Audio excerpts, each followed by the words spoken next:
नमस्कार। कॉलेज शिक्षा विभाग राजस्थान जयपुर द्वारा आयोजित ज्ञानदूत कार्यक्रम सेकंड में आप सभी छात्र छात्राओं, प्रतियोगी परीक्षा की तैयारी करने वाले प्रतिभागियों और श्रोताओं का इस कार्यक्रम में स्वागत करता हूं।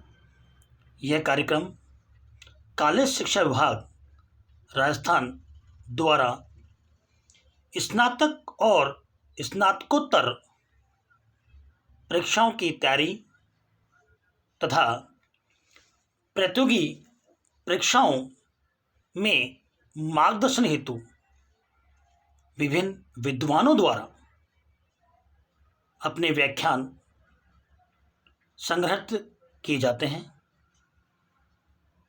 जो आप सभी के लिए उपयोगी हों। इसी आशा के साथ मैं आपका पुनः स्वागत और अभिनंदन। मैं डॉक्टर राकेश वर्मा,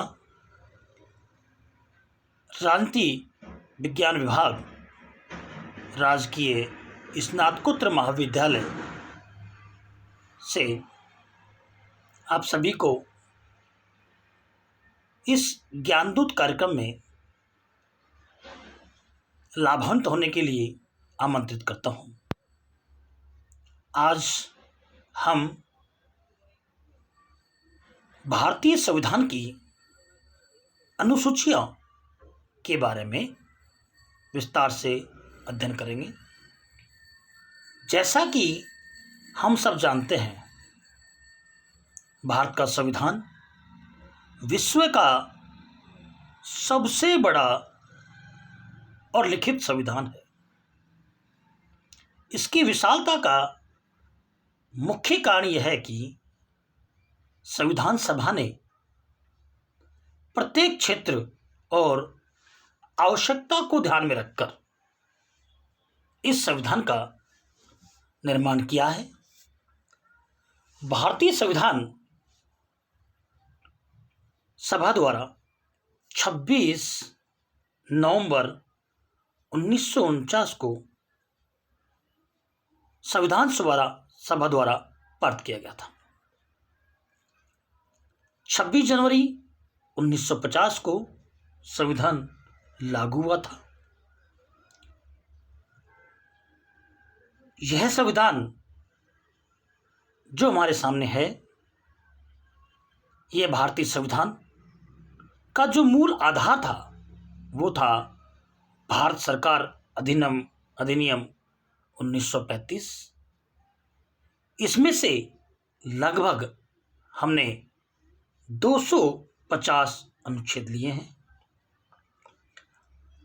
26 जनवरी को हम गणतंत्र दिवस के रूप में मनाते हैं। अभी कुछ दिनों बाद 26 जनवरी आने वाली है। उसमें हम प्रत्येक वर्ष गणतंत्र दिवस मनाते हैं। डॉक्टर भीमराव अंबेडकर को संविधान का प्रधान वास्तुकार या निर्माता कहा जाता है। यह संविधान विभिन्न अनुच्छेदों और विभिन्न भागों से संग्रहित होकर हमारे सामने है। भारतीय संविधान में 22 भाग हैं और 395 अनुच्छेद तथा 8 अनुसूचियां थी। 4 बार संवैधानिक संशोधन किए गए और उन संवैधानिक संशोधनों द्वारा 8 ही अनुसूचियों को बढ़ाकर 12 अनुसूचियां कर दी हैं, जो हमारे सामने विद्यमान है। संविधान में जो 9वीं अनुसूची है उसको प्रथम संविधान संशोधन अधिनियम 1951 के तहत जोड़ी गई थी। संविधान में 10वीं अनुसूची 52वें संविधान संशोधन अधिनियम 1985 के तहत जोड़ा गया था। संविधान में 11वीं अनुसूची 73वें संविधान संशोधन 1992 के तहत जोड़ी गई थी और 12वीं अनुसूची 74वें संवैधानिक संशोधन अधिनियम 1992 के तहत जोड़ी गई। इस तरह हमारे संविधान में वर्तमान में 12 अनुसूचियां विद्यमान हैं। हमारे मूल संविधान में हमें 8 अनुसूचियां ही प्राप्त हुई थी। हमें जैसे जैसे आवश्यकता महसूस हुई वैसे वैसे संवैधानिक संशोधनों के माध्यम से इसमें संशोधन करते हुए वर्तमान में हम 12 अनुसूचियां हैं जिनका हम अब विस्तार से अध्ययन करते हैं। प्रथम अनुसूची जो संविधान में हमें प्राप्त हुई है, जो प्रथम अनुसूची है, इसमें भारतीय संघ के घटक राज्य एवं केंद्र शासित प्रदेशों का उल्लेख किया गया है। प्रथम अनुसूची का उल्लेख भारतीय संविधान के अनुच्छेद 1 तथा अनुच्छेद 4 में किया गया है। इसमें यह दर्शाया गया है प्रथम सूची में कि भारत के जो राज्य हैं उनका क्षेत्र और वो कब और कब बने, जैसा कि 1950 में असम, बिहार, तमिलनाडु और यूपी संविधान लागू होते ही बन गए थे। उसके बाद में 1956 में आंध्र प्रदेश, केरल, मध्य प्रदेश, कर्नाटका, पंजाब, राजस्थान और पश्चिम बंगाल, फिर हम धीरे धीरे ये बढ़ते हुए आज 29 राज्य तथा 7 केंद्र शासित प्रदेश इसमें समाविष्ट हैं। संविधान की जो दूसरी अनुसूची है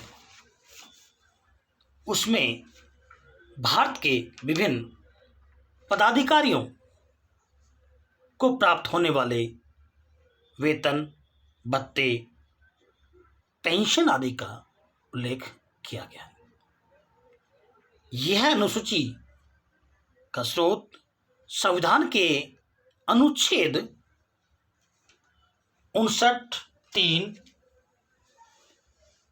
65(3), 75(6), 97, 97, 125, अनुच्छेद 148 का 3, अनुच्छेद 158 का 3, अनुच्छेद 164 का 5 और अनुच्छेद 186 तथा अनुच्छेद 221 में भी हवाला दिया गया।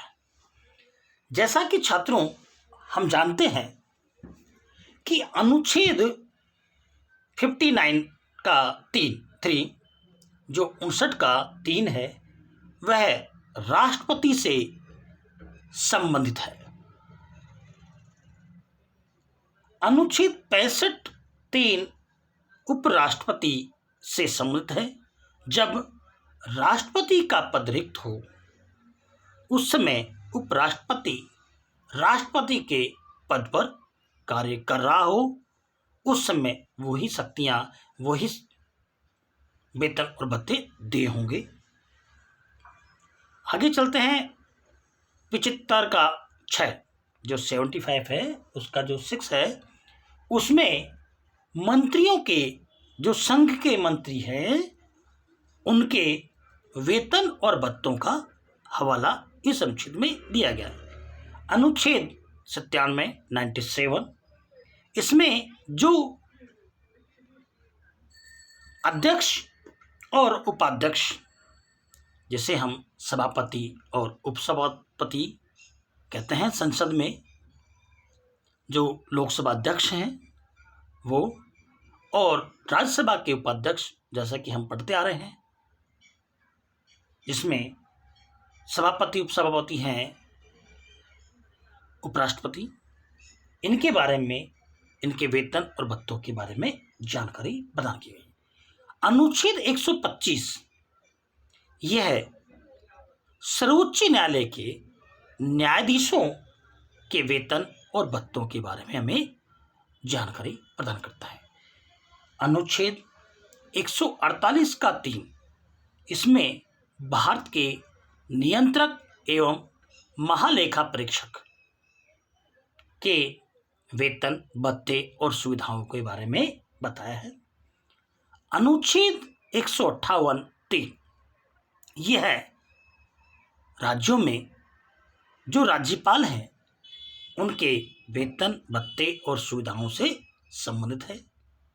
अनुच्छेद 164 का 5, यह राज्यों के जो मंत्रिमंडल है, जो मंत्री हैं, उनके वेतन और भत्तों से संबंधित है। अनुच्छेद 186, यह राज्य विधानमंडल, विधानसभा या विधान परिषद के सभापति और उपसभापति के वेतन और भत्तों के बारे में हमें जानकारी प्रदान करते हैं। तथा भारतीय संविधान का अनुच्छेद 221, यह उच्च न्यायालय के न्यायाधीशों को दी जाने वाले वेतन, भत्ते और सुविधाओं के बारे में बतलाता है। ये वे हमारे जो द्वितीय अनुसूची है, इसमें हम देखें राष्ट्रपति, राज्यपाल, लोकसभा के अध्यक्ष और उपाध्यक्ष, राज्यसभा के सभापति, उपसभापति, विधानसभा के अध्यक्ष और उपाध्यक्ष, विधानसभा के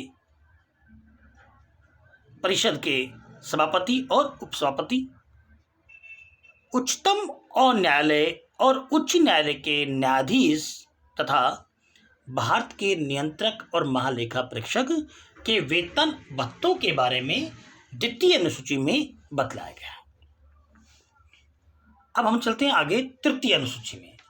जो संविधान की तृतीय अनुसूची है, इसमें विभिन्न पदाधिकारियों जैसे राष्ट्रपति, उपराष्ट्रपति, मंत्री, उच्चतम एवं उच्च न्यायालय के न्यायाधीशों द्वारा शपथ ग्रहण में ली गई शपथ के बारे में उल्लेख किया गया।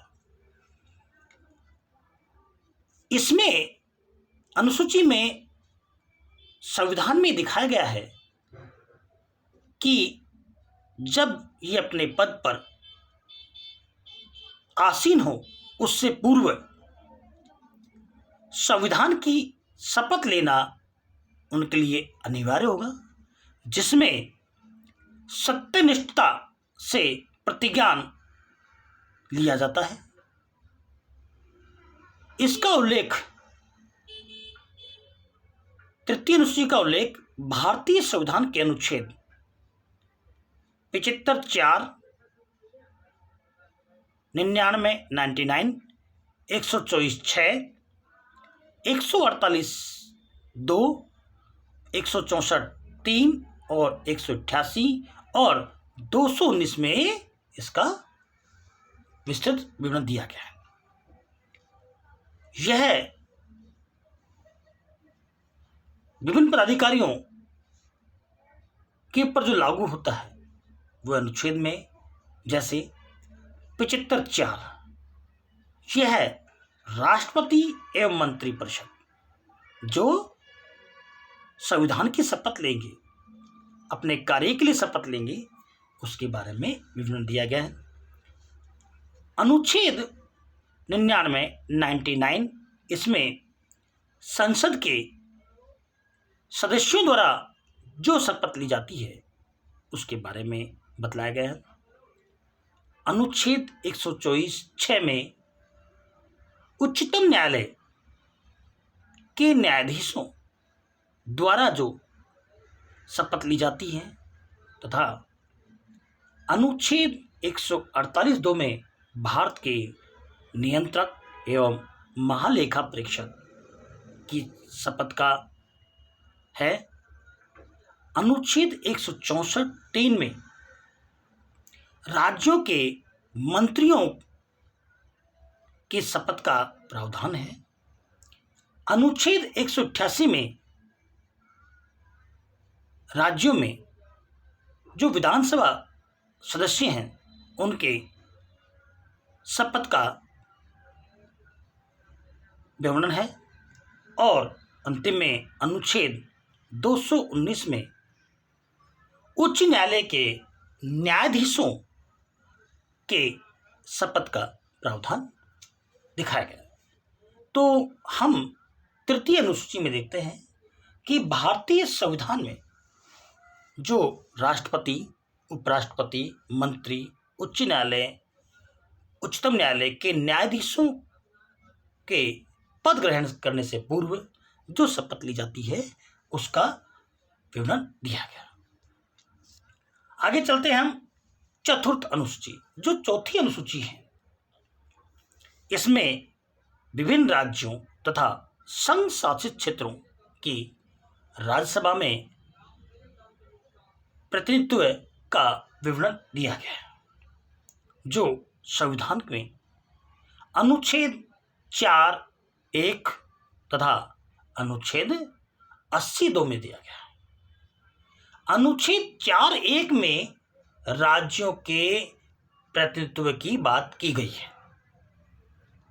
अनुच्छेद भारतीय संविधान का अनुच्छेद 80(2) में राज्यसभा का गठन और राज्य का प्रतिनिधित्व के बारे में बतला गया। छात्रों, विभिन्न राज्यों का प्रतिनिधित्व के आधार पर राज्यसभा में 233 सीटें आवंटित की गई। यह जो सीटें हैं विभिन्न राज्यों में अलग अलग है। सबसे अधिक उत्तर प्रदेश में है, जहां पर राज्यसभा में 31 राज्यसभा सांसद सदस्य भेजे जाते हैं। उसके बाद 19 सदस्य महाराष्ट्र से, 18 सदस्य तमिलनाडु और 18 ही सदस्य आंध्र प्रदेश से भेजे जाते हैं। बिहार और पश्चिम बंगाल से 16 सदस्य भेजे जाते हैं। कर्नाटका से 12 सदस्य, गुजरात, मध्य प्रदेश से 11 सदस्य विधानसभा में वो भेजे जाते हैं। जो राज्यों की विधानसभा है वो निर्वाचित करके भेजती है एकल संक्रमणीय अनुपातिक प्रतिनिधि प्रणाली से इनको। आगे चलते, जैसा कि हम राजस्थान के हैं, राजस्थान और उड़ीसा से हम राज्यसभा में 10 राज्यसभा सदस्य भेजते हैं। केरल से 9, असम और पंजाब से 7, झारखंड से 6, हरियाणा और छत्तीसगढ़ से 5 और जम्मू कश्मीर से 4, उत्तराखंड, हिमाचल प्रदेश और अरुणाचल प्रदेश से हम 3-3 राज्यसभा सदस्य भेजते हैं तथा अंतिम में गोवा, नागालैंड, मणिपुर, त्रिपुरा, मेघालय, सिक्किम, मिजोरम, अरुणाचल प्रदेश, दिल्ली, इन सभी से हम एक एक राज्यसभा सदस्य भेजते हैं। ये तो हुई हमारी चतुर्थ अनुसूची। अब हम बात करते हैं पंचम अनुसूची की। जो पांचवी अनुसूची है भारतीय संविधान में, जो पांचवी अनुसूची है, इसमें विभिन्न अनुसूचित क्षेत्रों और अनुसूचित जनजाति के प्रशासन और नियंत्रण के बारे में उल्लेख किया गया है। पांचवी अनुसूची का उल्लेख भारतीय संविधान के अनुच्छेद 244(1) में किया गया, जिसमें असम, मेघालय, त्रिपुरा और मिजोरम राज्यों में जो अनुसूचित जनजाति के प्रशासन और नियंत्रण के बारे में उल्लेख किया गया है। संविधान की जो छठी अनुसूची है, इसमें असम, मेघालय, त्रिपुरा और मिजोरम राज्यों के जनजातीय क्षेत्रों के प्रशासन के बारे में प्रावधान किया गया है। भारतीय संविधान का अनुच्छेद 244(2) तथा अनुच्छेद 275(1) में दिया गया है। भारतीय संविधान का अनुच्छेद 244 असम, मेघालय, त्रिपुरा, मिजोरम राज्यों के जनजातीय क्षेत्रों के प्रशासन के बारे में बात कही है। अनुच्छेद 275(1) में राज्यों को सहायता राशि के बारे में दिया गया है। अब हम चलते हैं आगे सातवीं अनुसूची में। जो संविधान की सातवीं अनुसूची, यह सबसे महत्वपूर्ण अनुसूची मानी जाती है। इसके आधार पर केंद्र राज्यों के बीच शक्तियों के बंटवारे के बारे में बताया गया है। इसके अंतर्गत 3 अनुसूचियां हैं: संसूची, राज्य सूची और समवर्ती सूची। भारतीय संविधान के अनुच्छेद 246 में इसका विवरण मिलता है। संघ सूची में 97 विषय है, 97 विषय हैं। इस सूची में दिए गए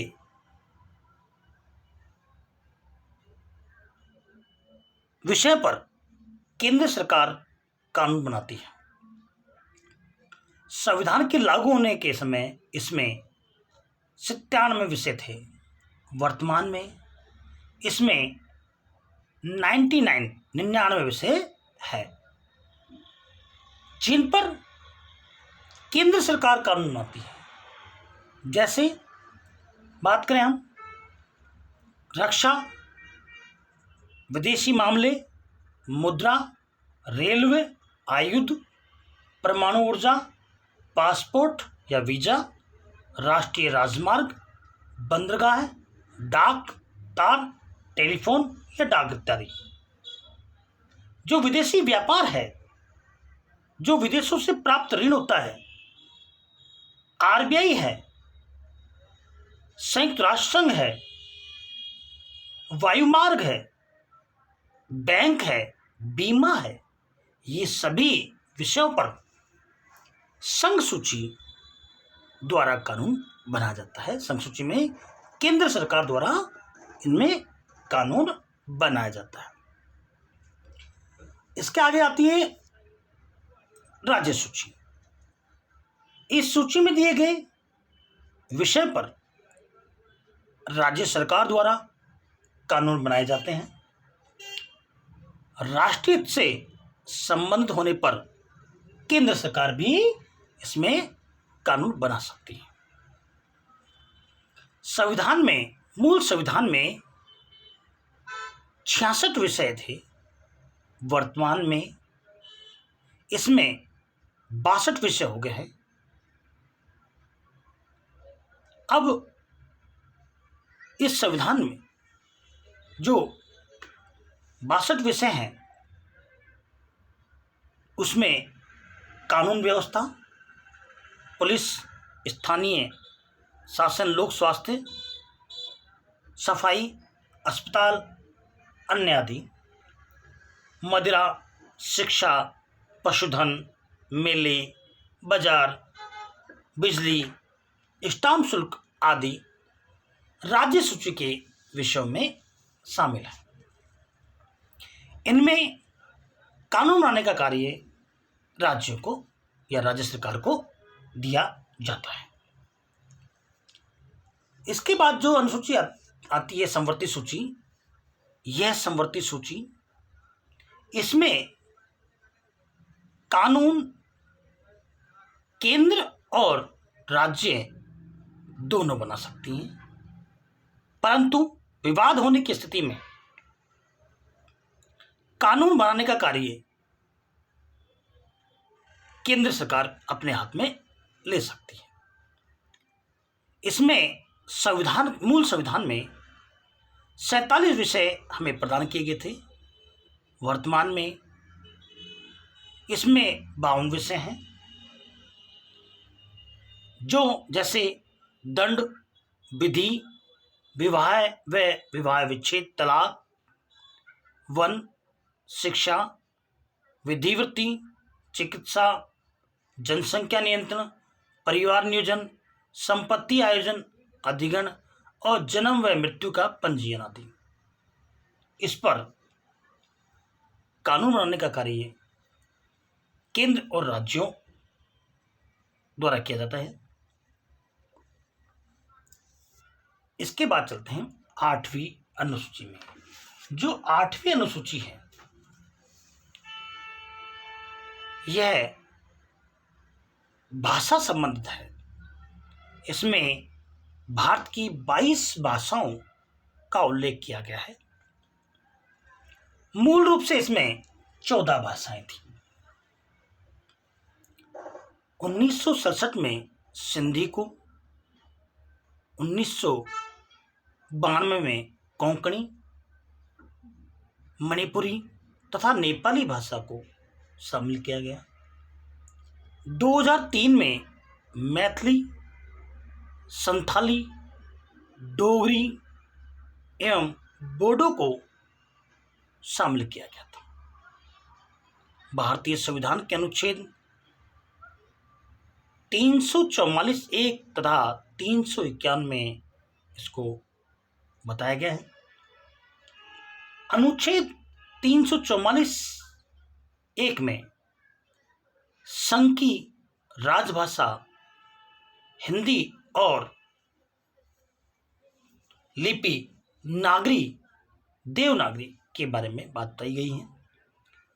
अनुच्छेद 351 में हिंदी भाषा के विकास के लिए हिंदी भाषा का प्रचार प्रसार के बारे में संविधान में दिया गया है तथा यह कहा गया है कि इसके लिए संस्कृत भाषा से शब्दों का लिया जाना औचित्यपूर्ण होगा। बाकी अन्य भाषाओं से भी हम कुछ शब्द ले सकते हैं।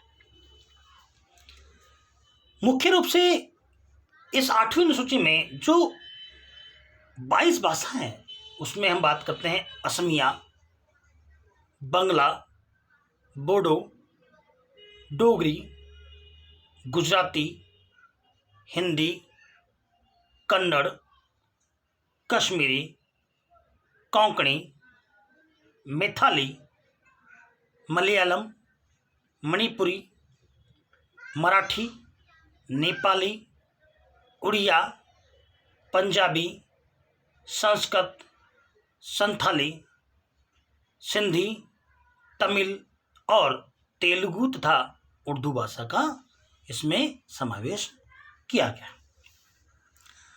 अब हम चलते हैं आगे संविधान की 9वीं अनुसूची में।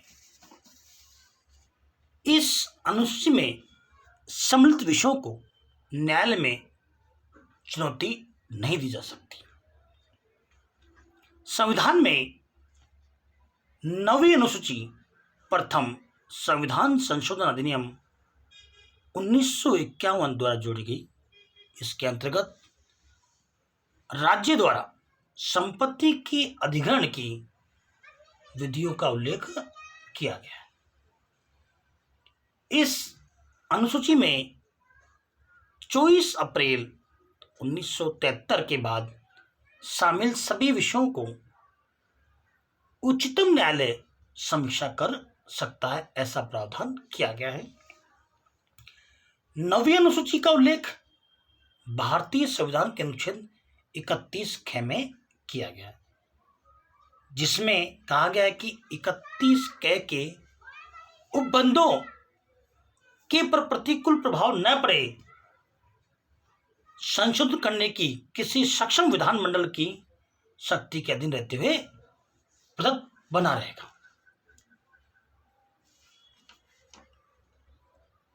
संविधान की 10वीं अनुसूची, इसमें दल बदल अधिनियम के प्रावधानों का उल्लेख किया गया है। यह संविधान में 52वें संवैधानिक संशोधन अधिनियम 1985 में जोड़ी गई थी। 10वीं अनुसूची का उल्लेख भारतीय संविधान के अनुच्छेद 102 के 2 तथा 191 के 2 में किया गया है। अनुच्छेद 102 का 2 कहता है कि संसद सदस्यों की योग्यता के बारे में बात करता है। कोई व्यक्ति संसद के किसी सदन का सदस्य होने के लिए अयोग्य होगा यदि वह 10वीं अनुसूची के अधीन प्रकार के अपात्र हो जाता है। अनुच्छेद 191(2) में कहा गया है कि कोई व्यक्ति किसी राज्य की विधानसभा या विधान परिषद का सदस्य होने के लिए अयोग्य होगा यदि वह 10वीं अनुसूची के अधीन इस प्रकार अयोग्य हो जाता है। तो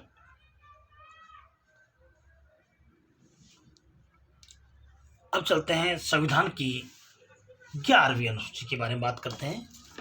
जो 11वीं और 12वीं जो है वो पंचायती राज और नगर परिषद या नगर पालिका से संबंधित है। हम बात करते हैं संविधान की 11वीं अनुसूची के बारे में। इसमें पंचायती राज संस्थाओं को कार्य करने के लिए 29 विषय प्रदान किए गए हैं। यह सूची संविधान में 73वें संवैधानिक संशोधन अधिनियम 1993 द्वारा जोड़ी गई, जिसका उल्लेख संविधान में 243वें अनुच्छेद के 6 में किया गया है। इस अनुसूची को जोड़ने के लिए हमारे जो नीति निर्देशक तत्व हैं उनमें जो अनुच्छेद 40 है, जो महात्मा गांधी की इच्छा थी कि ग्राम स्वराज्य या गांव द्वारा प्रशासन, उसको आधार मान करके इस अनुसूची को जोड़ा गया। इसमें जो 29 विषय हैं उसमें हम बात करें जैसे कृषि गांव में, भूमि विकास कार्यक्रम, पशुपालन, खादी, लघु उद्योग, पेयजल, सड़कें, ग्रामीण विद्युतीकरण, सांस्कृतिक कार्यक्रम, मेले, बाजार, परिवार कल्याण तथा महिला एवं बाल विकास और गरीबी उन्मूलन के कार्यक्रमों को इसमें शामिल किया गया है। संविधान की जो 12वीं अनुसूची है, इसके बारे में बात करते हैं। इसमें शहरी क्षेत्र और स्थानीय स्वशासन संस्थाओं को कार्य करने के लिए 18 विषय प्रदान किए गए। यह अनुसूची संविधान में 74वें संवैधानिक संशोधन अधिनियम 1993 द्वारा जोड़ी गई। 11वीं अनुसूची का उल्लेख भारतीय संविधान के अनुच्छेद 243 बे में किया गया है। यह अनुसूची संविधान में नगरपालिकाएं जैसे समिति, जिला महानगर क्षेत्र, नगर पालिका क्षेत्र, पंचायत और वार्ड से संबंधित है। इसमें जो 18 विषय दिए गए हैं, उसमें नगरीय योजना, भवनों का निर्माण, सड़कें व पुल, अग्निशमन, गंदी बस्तियां सुधार, नगरीय निर्धनता उन्मूलन, पार्क, खेल के मैदान और जन्म मृत्यु पंजीयन के बारे में बात की गई। इस प्रकार आज हमने संविधान की जो 12 अनुसूचियां हैं उसके बारे में विस्तृत रूप से अध्ययन किया। यह जो 12 अनुसूचियां हैं संविधान द्वारा हमें प्राप्त हुई है।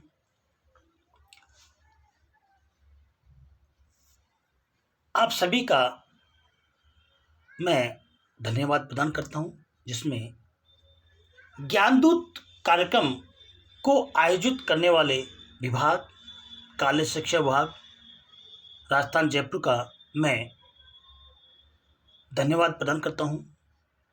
हमारे यशस्वी मुख्यमंत्री श्री अशोक गहलोत जी का मैं धन्यवाद प्रदान करता हूं तथा हमारे माननीय उच्च शिक्षा मंत्री श्री राजेंद्र जी यादव जी का तथा हमारे प्रमुख शासन सचिव नारायण लाल मीणा जी का और हमारी आयुक्तालय के महोदया श्रीमती सुची त्यागी जी का मैं धन्यवाद प्रदान करता हूं। साथ ही डॉक्टर हरिराम परिहार जी का, जो सहआचार्य राजकीय महाविद्यालय जोधपुर में हैं, उनका मैं धन्यवाद प्रदान करता हूं। साथ ही हमारे कॉलेज के मुखिया और प्राचार्य डॉक्टर डी.के. गोचर जी का मैं धन्यवाद प्रदान करता हूं। मैं डॉक्टर राकेश वर्मा आप सभी का इस ज्ञानदूत कार्यक्रम द्वितीय में सभी का धन्यवाद।